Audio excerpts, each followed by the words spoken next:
মৌলানা মোদি সাহেবের সন্তান 9 জন।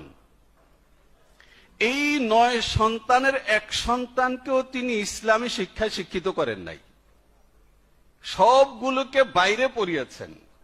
এবং এখানে তিনি আপনারা ছবি নিতে পারবেন, এখানে তিনি উদাহরণ দিয়ে বলেছেন যে একজন মদ ব্যবসায়ী ঠিক যতটা সতর্কতার সঙ্গে নিজে মদের ব্যবসা করে আর সন্তানকে তার থেকে দূরে রাখে, আমার বাবা মওদুদী ঠিক ততটা যত্নের সঙ্গে আমাদেরকে জামাতে ইসলাম থেকে দূরে রেখেছেন। মানে কি? ওই রোড প্রফেসর বলে যাদেরকে বড়ি বানায়, লিকচার দেয় না, রাস্তায় গাড়িতে ওইটাও লিকচার দেয়, কিন্তু তার নিজের বাচ্চা অসুস্থ হলে ওষুধ খাওয়ায়, তার স্ত্রী অসুস্থ হলে ওষুধ খাওয়ায়, বাসে যেটা বিক্রি করে 2 টাকার ট্যাবলেট খেলে সব রোগ ভালো হয়ে যায়, খাওয়ায়।